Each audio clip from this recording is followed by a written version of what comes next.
Vous pensez que ce sont les présidents et les gouvernements qui dirigent le monde? Eh bien, vous pourriez avoir tort. Le véritable pouvoir se trouve peut-être ailleurs, dans une tour de verre à New York, au 55 East 52nd Street. C'est le siège de BlackRock. Regardez ce chiffre, 10 000 milliards de dollars. C'est le montant des actifs gérés par cette seule et unique entreprise. C'est un nombre tellement gigantesque qu'il en devient presque abstrait, difficile même à imaginer. Alors pour qu'on se rende bien compte, cette somme, c'est plus que le produit intérieur brut de l'Allemagne, de la France et du Japon réunis. Soyons clairs, BlackRock, ce n'est pas une banque, et ce n'est pas non plus un gouvernement, c'est une force d'une toute autre nature. Et dans cette analyse, on va décortiquer ensemble comment cette entreprise est devenue, en silence, le véritable architecte de notre économie mondiale. Allez, on plonge dedans. Pour commencer, on va essayer de saisir la puissance de feu de ce géant, de comprendre l'échelle bien réelle de son pouvoir. Alors, BlackRock, qu'est-ce qu'ils font au juste? Eh bien, leur métier, c'est la gestion d'actifs. L'entreprise, menée par son fondateur Larry Fink, est tout simplement la plus grande du monde dans son domaine. En gros, elle gère l'argent des autres, des fonds de pension, des compagnies d'assurance et même l'épargne de monsieur et madame tout le monde. Et où va tout cet argent? C'est là que ça devient vraiment intéressant.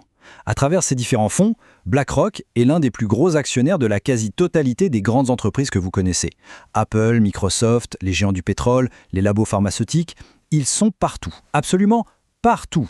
Comment ils ont fait ça? En popularisant à l'extrême les ETF, les fonds indiciels. L'idée est d'une simplicité redoutable. Au lieu de parier sur quelques actions en espérant qu'elles montent, pourquoi ne pas tout simplement acheter tout le marché? Cette stratégie qu'on appelle la gestion passive leur a permis de devenir un colosse. Mais ça pose question. Certains experts disent que ça fausse le jeu.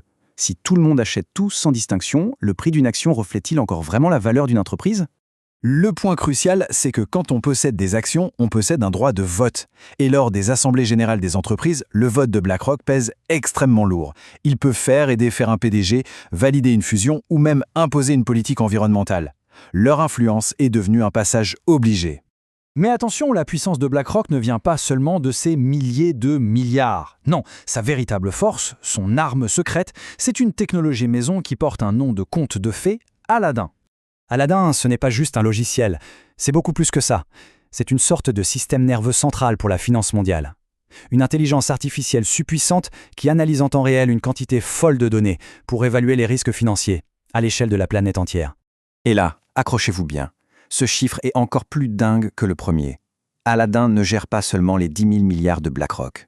Il supervise plus de 21 000 milliards de dollars d'actifs dans le monde. Mais comment c'est possible? Tout simplement parce que les concurrents de BlackRock, les autres banques, les assureurs et même des gouvernements et des banques centrales payent des fortunes pour utiliser sa technologie. Pour que ce soit concret, imaginez qu'Aladdin détecte les tout premiers signes d'une crise en Asie. En quelques secondes, une alerte est envoyée à ces milliers d'utilisateurs. Et là, les plus gros joueurs de la finance mondiale prennent leurs décisions quasi en même temps, en se basant sur l'analyse de cette seule et même plateforme. En gros, c'est comme si toute la finance mondiale se mettait à penser avec un seul et même cerveau. Bon, cette concentration extrême de pouvoir financier et technologique entre les mains d'une seule boîte, ça nous amène forcément à nous poser des questions sur les conséquences, sur le risque pour tout le système, et surtout, qui peut bien servir de contre-pouvoir? Aux États-Unis, il y a un surnom qui circule pour parler de BlackRock, la 4e branche du gouvernement. Ce n'est pas officiel, bien sûr, mais ça en dit très long sur son rôle dans les coulisses du pouvoir. Et ce n'est pas juste une formule. Lors des plus grandes crises récentes, que ce soit celle de 2008 ou la pandémie de 2020, vers qui la Réserve fédérale américaine, la banque centrale la plus puissante du monde, s'est-elle tournée? Vers BlackRock. Leur mission, piloter les plans de sauvetage de l'économie, en rachetant des milliards d'actifs pour éviter que tout s'effondre. Et c'est là qu'on touche à un conflit d'intérêts absolument monumental. BlackRock se retrouve à la fois conseiller de l'arbitre, la Fed, en l'aidant à écrire les règles du sauvetage, et en même temps, il est le plus gros joueur sur le terrain.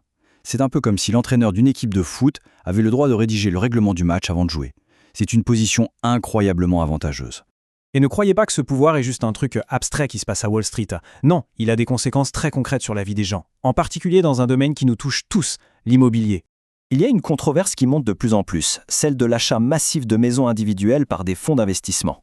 En rachetant des quartiers entiers pour les mettre en location, ils concurrencent directement les familles qui veulent acheter, ce qui fait exploser les prix. Résultat, l'accès à la propriété devient de plus en plus un rêve inaccessible pour la classe moyenne. On assiste à un changement profond de société, on passe d'un idéal de propriétaire à une réalité de locataire à vie. Alors, quand on met tout ça bout à bout, la taille colossale, la technologie Aladdin qui est partout, le rôle de conseiller des gouvernements et l'impact direct sur nos vies, une question se pose. Face à ce pouvoir qui n'a pas vraiment de contre-pouvoir, est-ce que le monde n'est pas en train de devenir, en quelque sorte, une filiale de BlackRock ? La question reste ouverte.